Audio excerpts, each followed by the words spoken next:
चलिए सबको good morning.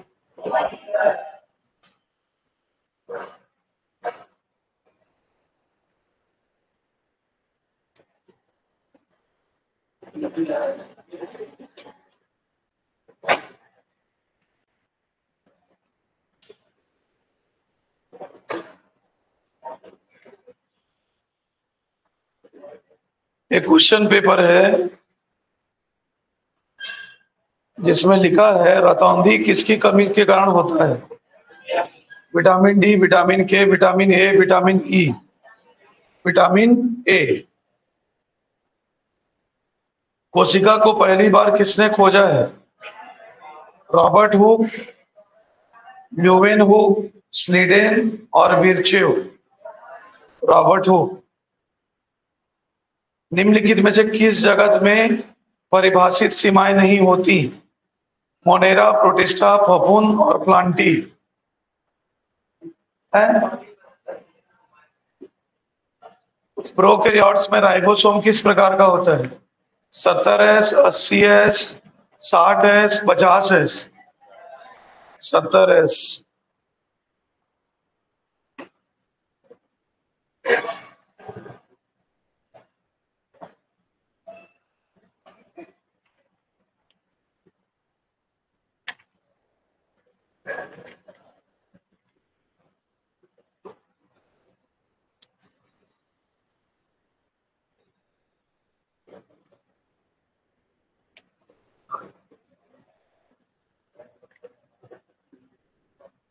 Modern history पढ़ाया था। 10 मई 1857 को सैनिकों ने कहां से विद्रोह शुरू किया? कानपुर, बैरकपुर, लखनऊ, मेरठ। मेरठ।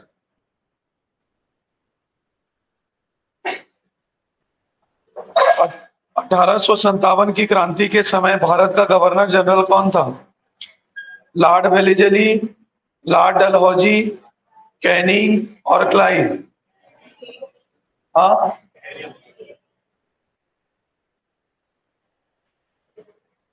भारत का पहला वायसराय कौन है? Lord Canning.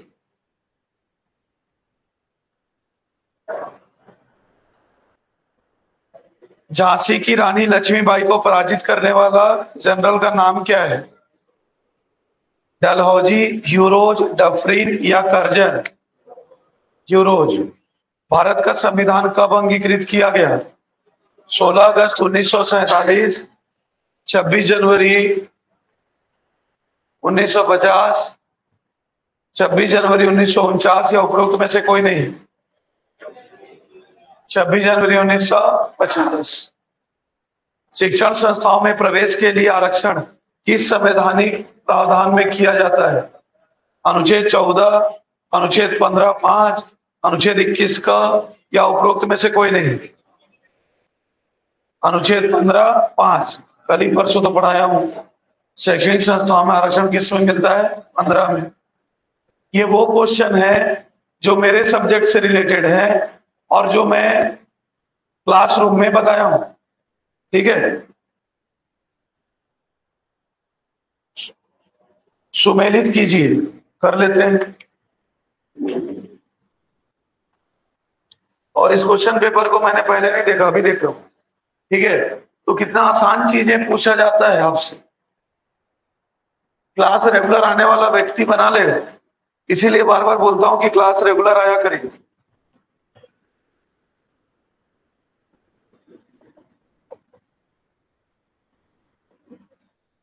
सुमेलित करें ऐसा लिखा हुआ है। ठीक है। उसमें लिखा है राष्ट्रपति शासन, मातृत्व अवकाश, अनिवार्य और निःशुल्क शिक्षा, राष्ट्र ध्वज एवं राष्ट्रगान का सम्मान। और दिया है उस तरफ मूल अधिकार। और क्या दिया है? मूल कर्तव्य। और क्या दिया है? आपातकाल। और क्या दिया है? डीपीएसपी, राज्य के नीति निर्देशक तत्व। अब बताओ मौलिक अधिकार कौन सा है, बताना ना। राष्ट्रपति शासन, मातृत्व अवकाश, अनिवार्य और निःशुल्क शिक्षा और राष्ट्रध्वज और राष्ट्रगान का सम्मान। देखो कैसे पकड़ना है, मैं आपको बता रहा हूं। जैसे राष्ट्रध्वज और राष्ट्रगान का सम्मान करना, ये आपका क्या है, मूल कर्तव्य है। ठीक है, ये एबीसीडी दे दिया है। ये आईवी का मैं बी लगाऊंगा, तो आईवी का मैं क्या लगा दिया, बी। आंसर निकल गया, क्योंकि आईवी का बी एक ही ऑप्शन दिया हुआ है। समझ में आया? तो जहां कंफ्यूजन होगा पहले सबसे आसान को पकड़ लीजिए। तो आंसर इसका होगा डी, तो पहले का होगा सी। तो राष्ट्रपति शासन आपातकालीन प्रावधान, तो राष्ट्रपति शासन कौन लगाता है? राष्ट्रपति शासन का घोषणा कौन करता है? राष्ट्रपति। समझ गए? उसके बाद दो का आ गया है डी, तो मातृत्व अवकाश किस में आ गया है? राज्य के नीति निर्देशक तत्व में। और अनिवार्य और निःशुल्क शिक्षा किस में आ गया है? मौलिक अधिकार में। और राष्ट्रध्वज और राष्ट्रगान का सम्मान किस में आ गया है? मूल कर्तव्य में। तो ये संविधान का क्वेश्चन है। निम्न में से क्या भारत की मूल संविधान की प्रस्तावना में नहीं था? प्रस्तावना रटवाया हूं कि नहीं? हम भारत के लोग वाला। तो संपूर्ण प्रभुत्व संपन्न है, गणराज्य है, पंथ निरपेक्ष है, पंथ निरपेक्ष है, लोकतांत्रिक है, तो क्या नहीं है? पंथ निरपेक्ष नहीं है। हम भारत के लोग भारत को एक संपूर्ण प्रभुत्व संपन्न, समाजवादी, पंथ निरपेक्ष, लोकतंत्रात्मक गणराज्य बनाने के लिए तथा उसके समस्त नागरिकों को सामाजिक, आर्थिक, राजनीतिक न्याय। निम्न में से क्या भारत के मूल संविधान की प्रस्तावना में नहीं था? बाद में जोड़ा गया। तीन शब्द बाद में जोड़ा गया, कौन कौन सा? पंथ निरपेक्ष, समाजवाद और अखंडता। तो आंसर क्या होगा? सी। आंसर आएगा क्या? पंथ निरपेक्ष। और इसमें घमंड करने वाली कोई बात नहीं कि मैं पढ़ा रहा हूं तो फंसे। भाई जो पढ़ेंगे वही तो फंसेगा ना, जो नहीं पढ़ेंगे वो थोड़ी फंसेगा। पंचायतों के लिए चुनाव कौन करवाता है? ए राज्य सरकार, बी भारत का निर्वाचन आयोग, सी जिला प्रशासन और डी राज्य निर्वाचन आयोग। राज्य निर्वाचन आयोग। जो पंचायत पढ़े हैं मेरे से वो जान रहे हैं। अगला क्वेश्चन, राज्यपाल के कार्यकाल के संबंध में क्या सही है?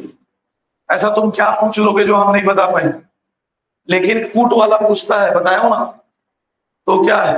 राज्यपाल के कार्यकाल के संबंध में क्या सही है? इनका कार्यकाल नियुक्ति से 5 वर्ष का होता है। सही है? सही है। 4 चीज पढ़ूंगा, उसमें से 2 सही होगा, 2 गलत होगा। तो पहला थोड़ी देर के लिए क्या मान लेते हैं? सही मान लेते हैं। थोड़ी देर के लिए मान लेते हैं। क्यों? क्योंकि मैं आगे पढ़ा नहीं, इसीलिए मैं थोड़ी देर के लिए इसको क्या मान लेता हूं? सही मान लेता हूं। उनका कार्यकाल प्रभार ग्रहण करने से 5 वर्ष तक का होता है। ये बात सही है कि गलत है? सही है। इसको मैं पहले से ज्यादा सही मान लेता हूं, मान लेता हूं ना। ठीक है। तीसरा, वे राष्ट्रपति के प्रसाद पर्यंत अपना पद धारण करते हैं। ये सरासर सही है। ये सरासर क्या है? सही है। मतलब ये उन दोनों से भी ज्यादा सही है। तो आंसर में 3 नंबर आना ही चाहिए। उसके बाद इनकी सेवानिवृत्ति 75 वर्ष की आयु में होती है। ये सरासर क्या है? गलत है। तो ऑप्शन में मेरे को आई भी दिखेगा तो मैं टिक करूंगा ही नहीं। तो ऑप्शन में मेरे को 2 जगह में आई भी दिख रहा है, बी और डी में, मैं इसको टिक करूंगा ही नहीं। तो मेरा अब आंसर हो सकता है ए और क्या? सी। तो मेरे को तीसरा एकदम सही लग रहा है और पहले और दूसरे में दूसरा ज्यादा सही लग रहा है। तो 1 और 2 में मेरे को छांटना होगा, तो मैं 2 छांटूंगा और तीसरा छांटूंगा। तो इसका आंसर आ जाएगा क्या? सी। तो आंसर होगा 2 और क्या? 3। 2 और 3 ये इसका आंसर है। ठीक है। तो क्वेश्चन पढ़ने का तरीका, आपका अप्रोच, सोचने समझने की का जो आपका मेथड है वो कैसा होना चाहिए, आप इससे सीख सकते हैं। भारत की व्यवस्थापिका में शामिल है, पढ़ाया होना, शासन के अंग, विधायिका, कार्यपालिका और न्यायपालिका। उस विधायिका को ही व्यवस्थापिका बोलते हैं। और अगर नहीं आता है तो अंग्रेजी में पढ़ लिया करो। The legislature of Indian India comprise of, तो लेजिस्लेचर मतलब विधायिका, ए लोकसभा, बी राज्यसभा, सी राष्ट्रपति, डी प्रधानमंत्री और मंत्रिमंडल। तो आपको बताया हूं कि विधायिका में कौन कौन शामिल होंगे, लोकसभा प्लस राज्यसभा प्लस राष्ट्रपति इज इक्वल टू संसद, और संसद ही विधि का क्या करता है, निर्माण। तो विधायिका के 3 अंग हैं, लोकसभा, राज्यसभा और राष्ट्रपति। तो आंसर होगा क्या, बी बन जाएगा। सर्वोच्च न्यायालय में नियुक्ति न्यायाधीश किसके समक्ष शपथ लेता है, सर्वोच्च न्यायालय में नियुक्त न्यायाधीश किसके समक्ष शपथ लेता है, सर्वोच्च न्यायालय में ना, उच्च न्यायालय में नहीं। ए राष्ट्रपति के समक्ष, बी भारत के मुख्य न्यायाधीश के समक्ष, सी लोकायुक्त के समक्ष और डी मुख्य निर्वाचन आयुक्त के समक्ष। आओ, राष्ट्रपति के समक्ष। एक बार बताओ, ऐसा कोई भी क्वेश्चन जो आपसे ना बन रहा हो, ऐसा कोई भी क्वेश्चन जो क्लास में ना कराया गया हो, ऐसा कोई भी क्वेश्चन जिसपे मैंने आपकी बुद्धि को विकसित ना किया हो, ऐसा नहीं है। ठीक है, रेगुलर आते रहिए, आपको फायदा होगा। संविधान के सारे क्वेश्चन हमसे बन गए, मॉडर्न हिस्ट्री मैंने पढ़ाया, मॉडर्न हिस्ट्री के सारे क्वेश्चन हमसे बन गए। साइंस में पढ़ाऊंगा, साइंस के सभी क्वेश्चन बन जाएंगे। भूगोल में पढ़ाऊंगा, भूगोल के सारे क्वेश्चन हमसे बन जाएंगे। अभी तक भूगोल में मैंने जो पढ़ाया उसमें भारत की सबसे बड़ी बहुउद्देशीय परियोजना कौन सी है, दामोदर घाटी, चंबल परियोजना, भाखड़ा नांगल या सरदार सरोवर। दामोदर घाटी, सॉरी, भाखड़ा नांगल परियोजना सबसे बड़ी है, भाखड़ा नांगल, और सबसे पहली बड़ी बहुउद्देशीय परियोजना है दामोदर घाटी परियोजना। दामोदर घाटी, दामोदर नदी, चंबल परियोजना, चंबल नदी, भाखड़ा नांगल, सतलज नदी, सरदार सरोवर परियोजना, नर्मदा नदी। यही तो पढ़ रहे हैं हम लोग। भारत का इस्पात नगर किसको कहा जाता है, भारत का इस्पात नगर, भिलाई, जमशेदपुर, बोकारो या आसनसोल। जमशेदपुर झारखंड, टाटा। भारत का इस्पात नगर बोल रहे हो, छत्तीसगढ़ का बोल रहे हैं क्या, छत्तीसगढ़ का इस्पात नगरी कौन है, भिलाई। भारत लगा दियो। निम्नलिखित में कौन एक प्रकार का पठार से संबंधित नहीं है, प्रायद्वीपीय पठार से संबंधित नहीं है। भूगोल कितने लोग पढ़ रहे हो मेरे से, हाँ आप लोग बताना। काली मिट्टी, आग्नेय चट्टान, दक्कन का पठार या खादर। काली मिट्टी की आग्नेय चट्टान की दक्कन ट्रैप की खादर। उत्तर भारत का मैदान, उत्तर भारत का मैदान प्रायद्वीपीय पठार का भाग नहीं है। उत्तर भारत के मैदान के 4 भाग हैं, पहला भाबर, दूसरा तराई, तीसरा खादर और चौथा बांगर।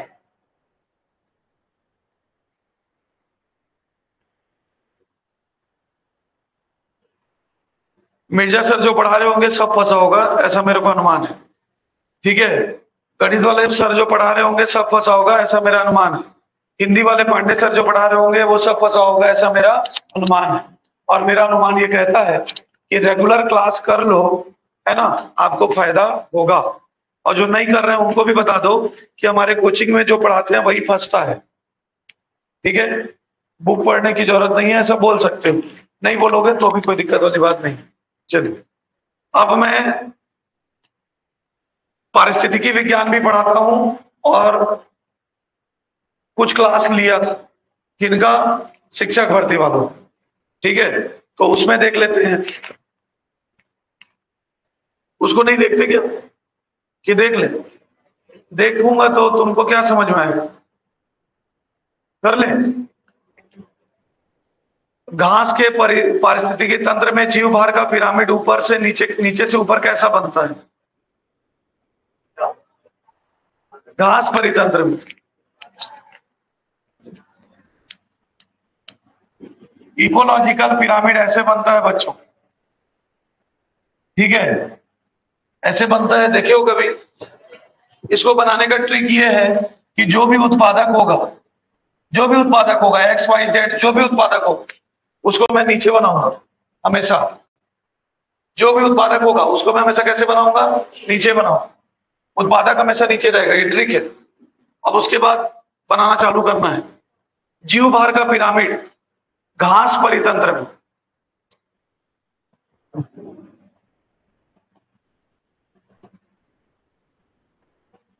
अब बताओ, घास परितंत्र में यहां पर घास उगेगा ना, उत्पादक यही होगा।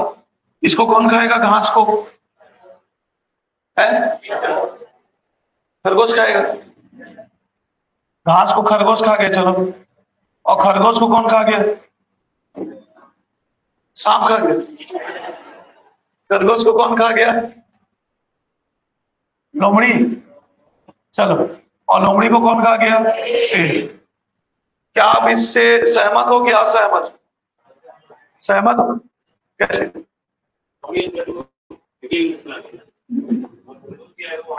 एक बात बस बताओ कि लोमड़ी शेर को खाता है कि नहीं खाता?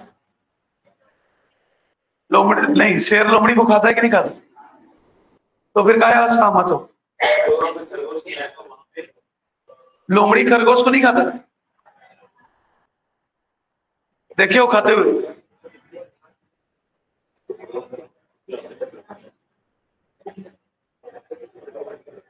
आपस में बात करने से क्या होगा? वही होगा जो मंजूरे खुदा हो। ठीक है, तो इससे आपको क्या शिक्षा मिला? इससे आपको यह शिक्षा मिला कि बिना बोले किसी को ज्ञान नहीं देना है, क्योंकि पलट के वो ऐसा रिएक्शन दे सकता है। समझ में आया? और आपको ऐसा रिएक्शन नहीं देना चाहिए, है ना। आपका सहपाठी है, आजू बाजू में बैठा है, उसको हर्ट होगा ना जी। हाँ, कोई बात नहीं ना, कोई बात नहीं, ठीक है भाई, ऐसा बोलना चाहिए। ठीक है, तो दोनों दोनों को समझा रहा हूं कि आपको थोड़ा सा नेचर को सॉफ्ट लेके चलना है, और आपको बिना मांगे ज्ञान नहीं देना। बहुत बड़ी सीख है। मेरे को पता है कि आपको बुरा लगा होगा। हाँ, हाँ। तो दोनों अपनी जगह में सही हो, दोनों अपनी जगह में गलत हो, लेकिन कभी बच्चों के बीच में मनमुटाव क्लास में नहीं होना चाहिए। समझ में आया? तो ऐसा मत करना। मैं बैठा हूं ना, क्या ही हो जाएगा, मैं थोड़ी देर लोमड़ी को खिलवा दूंगा। किसको? शेर को। क्योंकि हमारा उद्देश्य क्या है पता है? इसका भार। यहाँ पर अगर मैंने चलो लोमड़ी की जगह में कुछ और जानवर लिख दिया जिसको शेर खा गया, और यहाँ पर लोमड़ी की जगह में कुछ और लिख दिया जिसको ये खा ले, हमको किससे मतलब है? भार से। भार से मतलब है, वो पूछ रहा है कि नीचे से ऊपर जाओगे तो घास परितंत्र में जो जीव भार का पिरामिड है वो कैसा बनेगा, मतलब उसका क्रम क्या होगा। ठीक है ना। नीचे से क्या बता रहा है? ऊपर। और उक्त घटकों का सही क्रम क्या होगा? तो भाई नीचे से ऊपर हमेशा कोई सा भी चीज हो, उत्पादक कहाँ रहेगा? नीचे। ट्रिकी क्वेश्चन है, ट्रिकी क्वेश्चन है। भाई मेरे को जीव भार से मतलब नहीं है, मेरे को संख्या से मतलब नहीं है, मेरे को आपका उसका क्या है, ऊर्जा से मतलब नहीं है। नीचे से ऊपर पूछा है, मतलब मैं उत्पादक को पहले रखूंगा, उसके बाद किसको रखूंगा? प्राथमिक उपभोक्ता को, उसके बाद द्वितीयक उपभोक्ता को, और उसके बाद तृतीयक उपभोक्ता। तो जो मेरे से पारिस्थितिकी विज्ञान पढ़ा होगा, वो बच्चे के दिमाग में सबसे पहले आया होगा कि नीचे हमेशा क्या रहेगा? उत्पादक। चाहे तुम किसी का भी पिरामिड पूछो। अब लोग कहां पर कंफ्यूजन होंगे? भाई जीव भार का पूछा है, भाई संख्या का पूछा है, भाई किसका पूछा है? ऊर्जा का। अरे तेरे को क्या मतलब है किसी का पूछा है? आपको मतलब है नीचे से क्या लिखा है? ऊपर। तो नीचे पहले क्या होता है? उत्पादक। फिर क्या होगा? प्राथमिक उपभोक्ता। उसके बाद क्या होगा? द्वितीयक उपभोक्ता। उसके बाद तृतीयक। लेकिन ये फंस क्यों नहीं रहे?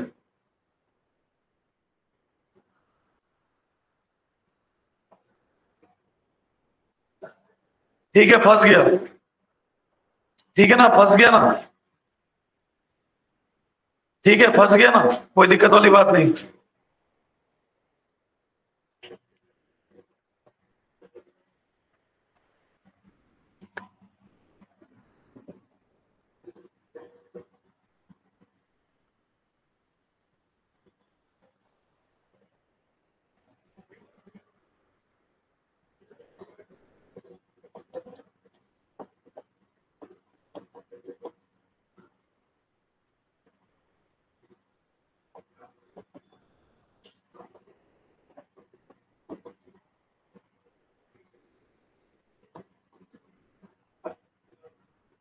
अब ठीक है क्या?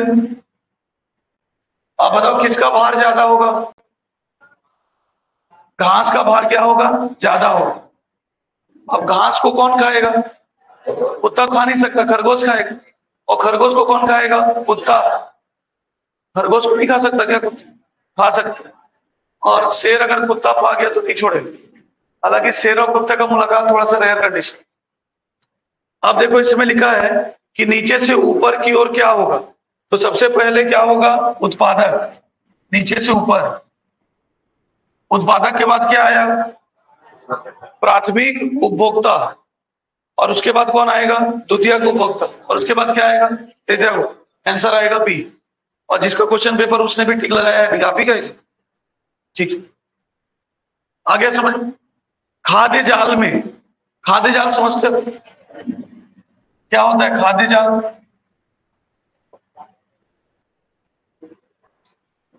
सर, खाद्य का जाल होता है तो खाद्य जाल बोलो।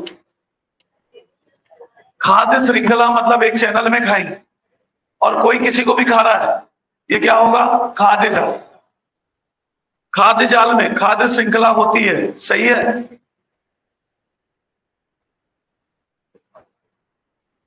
उसके बाद बी नंबर दिया है, खाद्य श्रृंखला नहीं होती है। गलत है। खाद्य श्रृंखला जुड़ी होती है, सही है। और उपरोक्त में से कोई नहीं।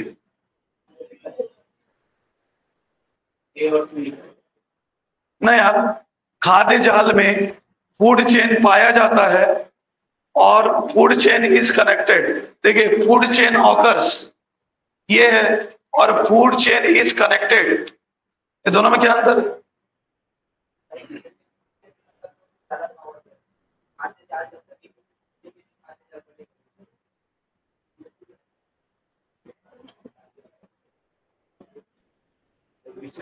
खाद्य जाल में खाद्य श्रृंखला होती है और खाद्य श्रृंखला नहीं होती। नहीं होती है ये तो समझ में आ गया, लेकिन ये समझ से बाहर है कि फूड चेन होती है और फूड चेन इज कनेक्टेड, जुड़ी होती है। और अगर फूड चेन जुड़ी नहीं होगी तो खाद्य श्रृंखला नहीं बनेगा। तो इन दोनों दोनों सही है, लेकिन दोनों में ज्यादा सही कौन सा है ये खोजना है आपको। सही सही है कि नहीं? तो ऐसे क्वेश्चन आपको मिलेंगे कि दोनों सही लगेगा, लेकिन दोनों में से ज्यादा क्या सही है? तो आंसर सी। खाद्य श्रृंखला में मनुष्य क्या है? उत्पादक है, उपभोक्ता है, दोनों है या अपघटक है? दोनों है। डाउट है? क्यों डाउट है? मनुष्य जो है जाने के बाद अपघटक उसको खा लेता है, तो अपघटक के लिए मनुष्य क्या है? उत्पादक है, ऐसा इनका कहना है। लेकिन मैं आपको बता दूं कि खाद्य श्रृंखला में अपघटक शामिल नहीं होता। मैं आपको क्या बोल रहा हूं वो सुनो। मैं आपको बोल रहा हूं खाद्य श्रृंखला में अपघटक शामिल नहीं होता। तो जब अपघटक खाद्य श्रृंखला में शामिल ही नहीं होता तो उस अपघटक के लिए मनुष्य को उत्पादक बना देना ये कहां का न्याय है? समझ गए? उसी को ये समझा रहे थे कि मैं तुमसे क्यों सीखूं जब मैं साहू सर को क्या दिया हूं? पैसा दिया। समझ पा रहे हो कि नहीं? तो एकदम कूल रहो, कूल, जस्ट चिल। समझ गए? तो क्वेश्चन पेपर आपके पास आया, आप पूर्वाग्रह से ग्रसित मत रहो ना। आप पहले से डिसाइड क्यों कर लोगे कि क्या आंसर है? आप पहले उस पर विस्तार से विचार कीजिए। मैं विस्तार से विचार करता हूं, तुम सही रहते हो तो मैं तुम्हारा बात मान लेता हूं, क्योंकि मैं भी मनुष्य हूं ना, मुझसे भी गलतियां हो सकती है। जैसे मेरे को लगा कि मैं आपका उसमें फंस गया हूं, किसमें? इसमें, तो मैंने अपने आप को मौका दिया, मैंने फिर से उसको सोचा। ठीक है, तो ये मेरे को पता है कि खाद्य श्रृंखला में उसको शामिल नहीं करते। और आपको मैं कसम से बता रहा हूं, ये मैं कोई बड़ा बुक को पढ़ के लोगों को पढ़ाया तो उस बड़े बुक में ऐसा लिखा हुआ था, और ये जानकारी मेरे को इसी साल मिला, और मैंने ये जानकारी शिक्षक भर्ती के बच्चों के साथ साझा किया, और जिस चीज को मैं साझा किया उसी को क्वेश्चन पेपर में पूछा गया है। फिर भी बच्चा गलत बनाया हो, क्यों? क्योंकि जैसा आप सोच रहे हो वो लोग भी वैसा ही सोच रहे होंगे, क्योंकि वो पॉइंट को क्लास में बताया जरूर गया, लेकिन उस पॉइंट को अगर वो मिस कर दिए होंगे तो मनुष्य को उत्पादक और उपभोक्ता दोनों बता दिए होंगे। लेकिन मैं हमेशा बहुत मार के आया हूं। हाँ, उपभोक्ता ही होगा। क्यों? क्योंकि मैं हमेशा बोलता हूं अगर मेरे बॉडी में क्लोरोफिल होता तो मैं यहां नहीं होता। मैं सूर्य के प्रकाश में कार्बन डाइऑक्साइड का उपयोग करके अपना भोजन स्वयं क्या करता, बना लेता। और अक्सर ये भी बताता हूं कि सर मैं तो अपना खाना खुद बनाता हूं, बल्कि मेरा पार्टनर तो आलसी है। तो मैं तो उत्पादक हुआ ना, मैं तो भोजन बना रहा हूं ना क्लास अपने रूम में। तो वैसा नहीं, प्रकृति से जो क्या बना ले, भोजन बना ले। तो सूर्य का प्रकाश को लेकर के हरे पेड़ पौधे अपना भोजन स्वयं बनाते हैं, जिसको क्या बोलते हैं, प्रकाश संश्लेषण। तो मनुष्य यहां पर क्या होगा, उपभोक्ता हो। मरुस्थलीय परिस्थिति तंत्र के घटक होंगे। क्या घटक होंगे? पहला में दिया है गर्मी, मृदा और जल। दूसरा में दिया है कटीली झाड़ियां। तीसरा में दिया है ऊंट, भेड़, बकरी और चूहे। उपरोक्त का सही विकल्प होगा 1, 1, 2, 2, 3, 1, 2, 3। मरुस्थलीय जो इकोसिस्टम है उसके घटक कौन कौन है? चाहे वो जैविक घटक हो चाहे अजैविक घटक। भाई घटक कितने प्रकार के होते हैं ये पता है ना? एक जैविक और एक अजैविक। तुम और मैं क्या है? जैविक घटक। ये जो इन्वायरमेंट है वो क्या है? अजैविक घटक है। तो भाई मरुस्थल में जो इकोसिस्टम होगा उसमें गर्मी, मृदा, जल होगा कि नहीं होगा? तो ये घटक है। जो मरुस्थल होगा उसमें कटीली झाड़ियां होंगी कि नहीं होंगी? तो वो भी आपका क्या है? घटक है। उसके बाद ऊंट, भेड़, बकरी, चूहे होंगे कि नहीं होंगे? होंगे। नहीं होंगे, केवल ऊंट होगा। सर मरुस्थल में तो केवल ऊंट होगा। तो मरुस्थल के लोग भेड़ नहीं पालते होंगे, राजस्थान के लोग ये बड़े बड़े भेड़ आते हैं। और भेड़े होंगे, बकरी नहीं होंगे होंगे। और मुसवा बिला नहीं होगा, मुसवा बिला भी होगा है, बकरी नहीं होगी। क्यों?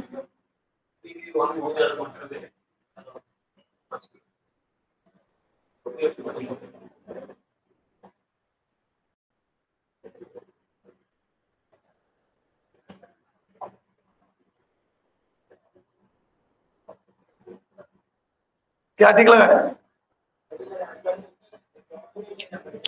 है? सुन लो, इसमें ऑप्शन में दिया है एक, एक, एक और दो दोनों, दो और तीन, और दिया है एक, दो और तीन। तो एक और दो भी सही हो सकता है और एक, दो और तीन दोनों, तीनों भी सही हो सकते हैं। इसको हम लोग वेट करना पड़ेगा कि वो क्या देगा, क्योंकि चूहा और बकरी के क्लाइमेट के लिए वो ठीक नहीं है। लेकिन कोई पाल लिया होगा तो तुम क्या कर लोगे? मरुस्थल में कोई बकरी पाल लिया होगा, लेकिन ऐसा नहीं सोचना है कि वो एक बकरी पाला है, ठीक है, अबू खां की बकरी बकरीद के लिए लेके आया, ऐसा नहीं। तो इसको वेट करिए कि इसका आंसर एक और दो दोनों भी हो सकता है और एक, दो और तीन भी हो सकता है। वेट कर लेते हैं।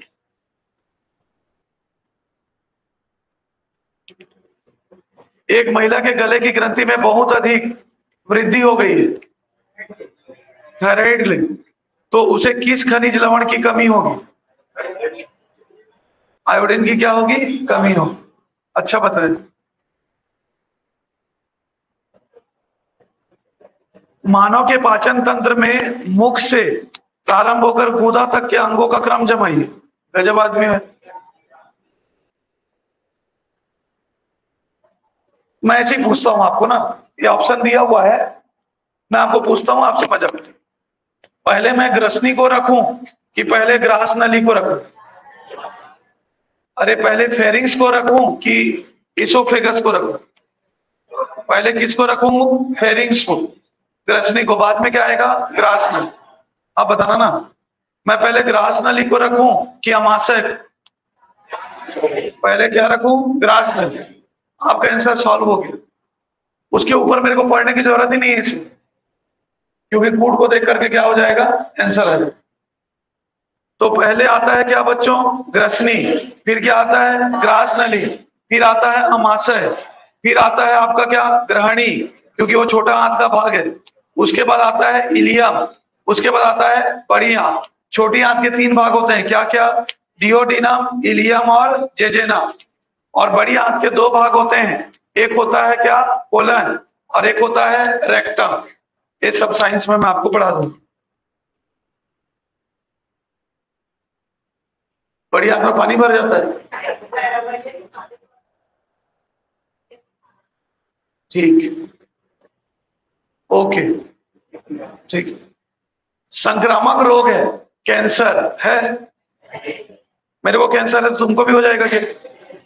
इसको भी हो जाएगा। लेकिन तुमको जो है इसको हो गया, मतलब वो कौन सा रोग है? संक्रामक रोग।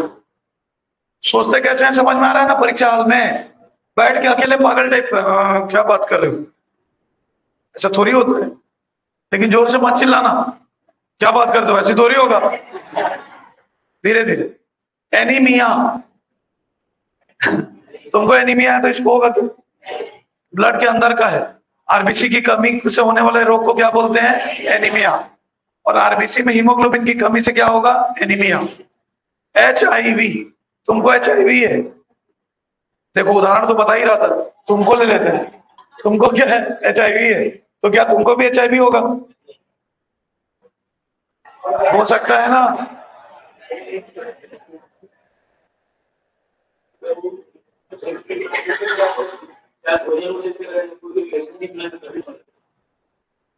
सुन लो, डाउट नंबर 1, अगर उनके साथ कोई भोजन और रिलेशनशिप करे तो होगा बोल रहे हैं। भोजन करने से हो जाएगा क्या? अगर भोजन करने से हो जाता तो संक्रामक होता। छींक देते, इनको एचआईवी हो जाता तो संक्रामक होता। ठीक है, लेकिन थोड़ा सा रुक जाओ, इतना हड़बड़ी ठीक बात नहीं है। उसके बाद दिया है खसरा, मिजल्स। खसरा क्या होता है? तो जब आपका जीवन खसर खसर करे तो उसको क्या बोलते हैं? खसरा। तो खसरा संक्रामक रोग है क्या? है। हाँ, अब चलो, इन चारों में से एकदम आपको पता है कि ये दोनों तो नहीं है। वो कौन कौन सा है? एनीमिया और कैंसर। ठीक है, तो अब आपका ऑप्शन क्या क्या दिया गया है देखो। जिसमें ए दिया है और 2 दिया है वो तो आंसर नहीं होगा। तो ए और बी नहीं होगा और डी नहीं होगा, तो आंसर क्या बचा? सी। तो एचआईवी और आईवी खसरा रोग है। तो हमको जिंदगी में पता चल गया ना, व्यापम ने हमको बता दिया ना कि एचआईवी जो है कौन सा रोग है? संक्रामक रोग है। तो आप भी समझ लीजिए कि व्यापम के अनुसार एचआईवी क्या है? संक्रामक रोग है, यानी कि वो एक आदमी से दूसरे आदमी तक फैल सकता है। लेकिन एनीमिया एक आदमी से दूसरे आदमी तक नहीं फैलेगा। पर्टिकुलर एनीमिया जिसको हुआ है उसी को होगा। लेकिन पर्टिकुलर एचआईवी आपको हुआ है तो आपसे किसी दूसरे में भी जा सकता है। वो बात अलग है कि आप ब्लड का आदान प्रदान कर रहे हैं। ठीक है, सेक्सुअल ट्रांसमिटेड डिजीज है।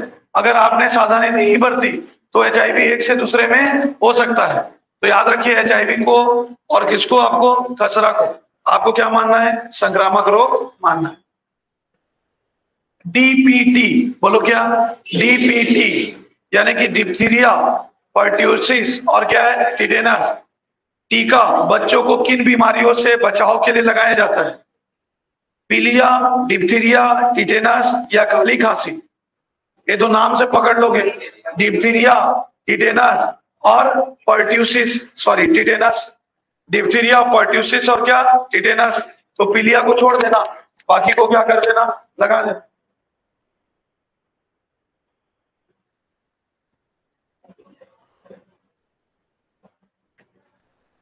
शारदा एक्ट 1929 में बनाया गया, सही है? सही है। कथन कारण की व्याख्या करता है। देखो ये क्वेश्चन कैसे बनाते हैं, ऊपर में देता है कथन और नीचे देता है क्या? कारण। अगर कथन कारण की व्याख्या करता है तो ए, अगर कथन कारण दोनों सही है और व्याख्या नहीं करता है तो क्या होगा? बी। कथन सही है कारण गलत है तो सी, और कथन गलत है और कारण सही है तो डी। आगे समझ में? अब व्याख्या करता है कि नहीं करता है उसके लिए एक सिंपल सा फंडा है, बीच में जोड़ देना क्योंकि। ठीक है, क्या जोड़ देना? क्योंकि। क्योंकि करके अगर आंसर आ जा रहा है तो ए, क्योंकि करके आंसर नहीं आ रहा है तो बी। लिखा हुआ है शारदा एक्ट 1929 में बनाया गया। सही है कि गलत है? सही है कि गलत है? सही है। सरकार ने शादी के लिए लड़की की उम्र 18 वर्ष और लड़के की उम्र 21 वर्ष निर्धारित की। ऐसा कोई वहां पर प्रावधान नहीं था। ठीक है, तो केवल क्या होगा, ए सत्य है और आर क्या है, असत्य है। तो आंसर क्या हो जाएगा, सी। तंबाकू के धूम्रपान से कौन सा अंग सबसे प्रभावित होता है, फेफड़ा, त्वचा, कान या छोटी आंत? पता है कि नहीं कि किसी का कान खराब तो नहीं हो गया तंबाकू से? और उसके बाद बाकी सब दूसरे टीचर का है भाई। ठीक है, छात्र वात्र वाला है।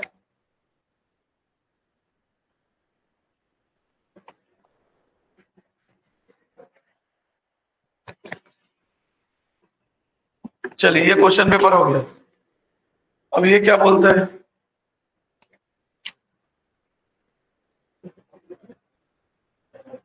पृथ्वी के घूमने की दिशा है, बताओ जी। पश्चिम से पूर्व की पूर्व से पश्चिम? पश्चिम से पूर्व। ठीक। भारत में उपनिवेशिक काल के दौरान कौन सा समाज सुधार हुआ? मतदान के अधिकार को 18 से 21 कर दिए। पगला गए हो। डाक व्यवस्था की शुरुआत, क्या बात करते हो? भारत को, भारतीयों को मूल अधिकार दिया जाना, ये ठीक बात नहीं है। दी सती प्रथा का अंत, सती प्रथा का समाज सुधार है। पति के मर जाने से पत्नी भी क्या हो जाती थी, सती हो जाती थी। तो ये चर्चा हम लोग कहां पर किए हैं, आधुनिक इतिहास की क्लास में। भारत में मुगल शासकों का सही क्रम क्या है, पढ़ेंगे जब इतिहास का मध्यकालीन इतिहास करेंगे।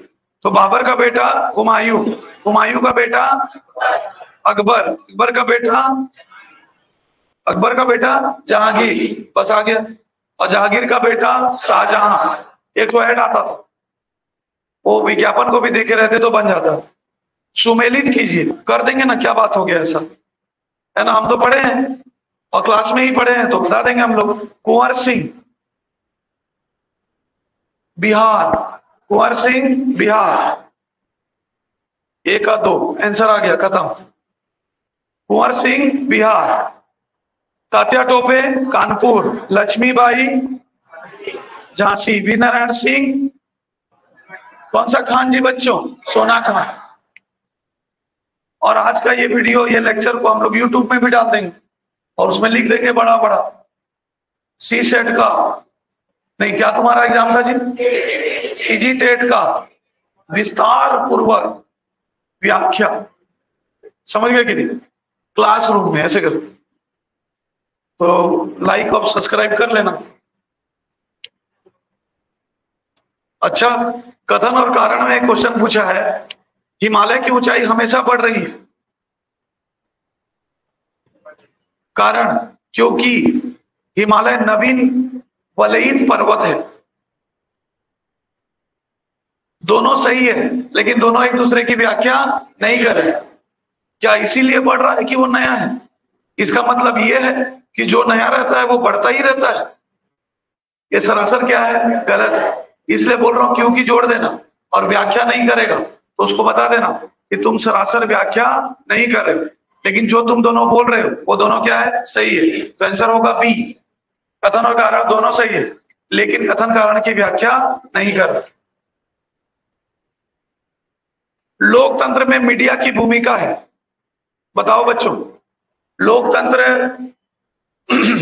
में मीडिया चौथा स्तंभ माना जाता है, तो उसकी क्या भूमिका है? ए, देश के लिए कानून बनाना, तो विधायिका क्या करेगा, भजिया तलेगा। बी, देश में विवादों का सुलझाना, तो न्यायपालिका क्या करेगा, भजिया तलेगा। सी, देश में हो रही घटनाओं को सही जानकारी देना, बस तुम्हारा यही काम है। घटना हुआ तो उसकी क्या दे दो, जानकारी। सी, सरकारी योजना को लागू करना, तो क्या पालिका क्या करेगा, भजिया तलेगा। समझ रहे हो? हाँ, ऐसे सोचना है वहां। जोर से चिल्लाना पर नहीं भाई। किनवा कहाँ पहनते हैं, किनवा? कान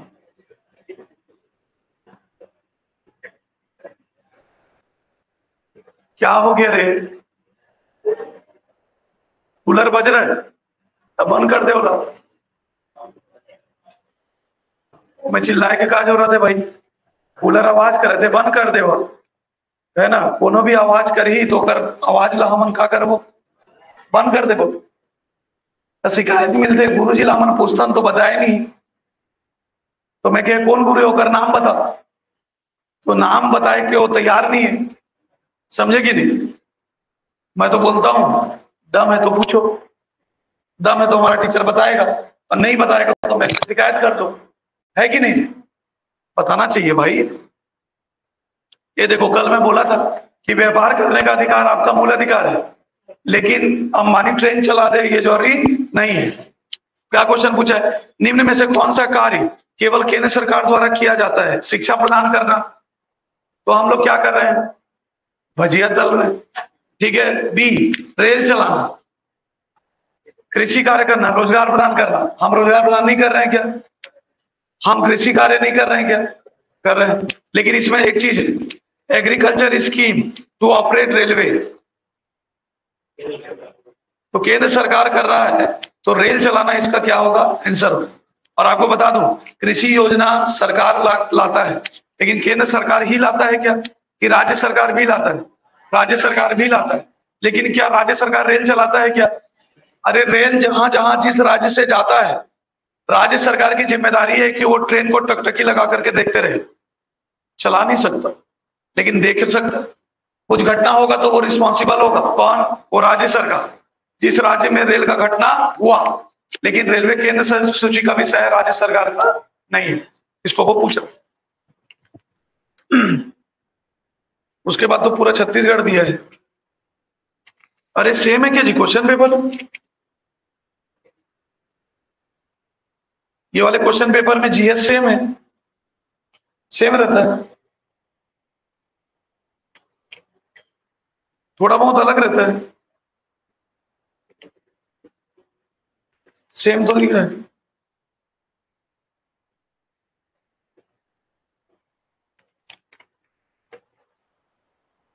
सेम है,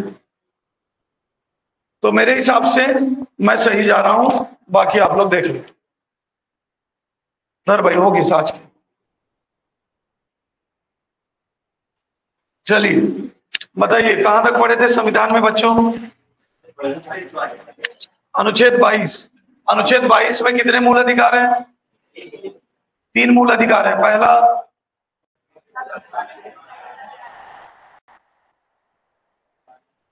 चलिए मात्र 10 मिनट मेरे पास बचा है, इस 10 मिनट में नया नहीं पढ़ा रहा हूं, थोड़ा सा संविधान रिवाइज करा रहा हूं, देख लो, ठीक है? आप बताइए अनुच्छेद 1 में क्या लिखा है? इंडिया अर्थात भारत राज्यों का क्या होगा? संघ होगा। अनुच्छेद 2 में क्या लिखा है? प्रवेश और स्थापना। 3 में क्या लिखा है? नए राज्यों का निर्माण, सीमा और नाम में परिवर्तन, छोटे राज्य को मिला करके बड़ा राज्य बनाना, बड़ा राज्य को तोड़ करके छोटा राज्य बनाना। 4 में क्या लिखा है? 2 और 3 में जो बात कही गई है उसके लिए विशेष बहुमत की आवश्यकता नहीं है, साधारण बहुमत से संसद ऐसा कर सकता है। ये भाग क्या हो गया बच्चों? ए, खत्म। भाग 2 बताओ बच्चों। 5, 6, 7, 8, 9, 10 और 11, इसका शीर्षक क्या है? नागरिकता। ये भाग 2 है ना, इसका शीर्षक क्या है? नागरिकता। 5 में क्या लिखा है? अधिवास द्वारा नागरिकता। अधिवास द्वारा नागरिकता किस में लिखा है? 5 में। जिन लोग पाकिस्तान से भारत आ गए उन लोगों की नागरिकता किस में लिखा है? 6 में। कब आए भारत से पाकिस्तान, सॉरी पाकिस्तान से भारत? 19 जुलाई 1948 के पहले जिन लोग पाकिस्तान से भारत आए उन लोग सिंपल निवास द्वारा भारत के क्या बन गए? नागरिक। और जिन लोग 19 जुलाई 1948 के बाद आए उन लोग 6 महीना रुके, सक्षम अधिकारी के पास आवेदन किए और उसके बाद भारत के क्या बने? नागरिक। 7 में क्या लिखा है बच्चों? जिन लोग भारत से कहां चले गए? पाकिस्तान। कब चले गए? 1 मार्च 1947 के बाद फिर कहाँ आना चाहते हैं? भारत। उन लोगों को नागरिकता मिलेगा अनुच्छेद किससे? 7 से।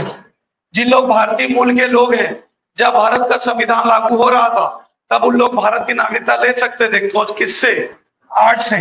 दोहरी नागरिकता का प्रावधान नहीं है। कहाँ लिखा है? 9 में। नागरिकता का बने रहना किस में लिखा है? 10 में।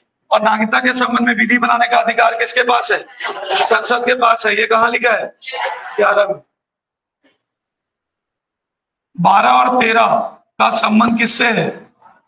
भाग 3 से, जिसका शीर्षक क्या है? मूल अधिकार। 12 में राज्य की परिभाषा, 13 में क्या लिखा है? न्यायिक पुनर्विलोकन। 14 से 18 समानता का अधिकार। 19 से 22 स्वतंत्रता का अधिकार। 23 और 24 शोषण के विरुद्ध अधिकार। 25 से 28 धार्मिक स्वतंत्रता का अधिकार। 29 और 30 शिक्षा और संस्कृति संबंधी अधिकार। 31 समाप्त। 32 में संवैधानिक उपचारों का अधिकार। 33 में मूल अधिकार और सशस्त्र बल। 34 में मूल अधिकार और मार्शल लॉ। 35 में मूल अधिकार के उल्लंघन के संदर्भ में दंड विधि बनाने का अधिकार किसको होगा? संसद को होगा।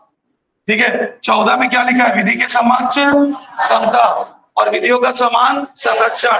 15 में क्या लिखा है? सामाजिक समानता। 16 में क्या लिखा है? लोक अभियोजन में अवसर की समानता। 17 में क्या लिखा है? अस्पृश्यता का अंत। 18 में क्या लिखा है? उपाधियों का अंत। 19 में क्या लिखा है?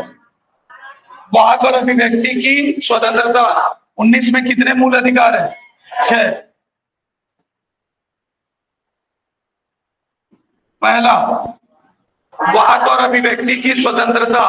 दूसरा, शांतिपूर्ण सम्मेलन का अधिकार, हथियार रहित। संघ बनाने की स्वतंत्रता। भारत में कहीं भी अबाध विचरण करने की स्वतंत्रता। भारत में कहीं भी बस जाने का अधिकार। व्यापार, व्यवसाय और वाणिज्य का अधिकार। 19 खत्म। 20 में कितने मूल अधिकार हैं? 3। पहला, भूतलक्षी दांडिक विधियों से संरक्षण। दूसरा, दोहरे दंड से संरक्षण। तीसरा, अपने विरुद्ध गवाही देने से संरक्षण। उसके बाद 22-21 में क्या है? प्राण एवं दैहिक स्वतंत्रता का अधिकार। प्राण एवं दैहिक स्वतंत्रता का अधिकार। 22 में कितने मूल अधिकार? 3। पहला,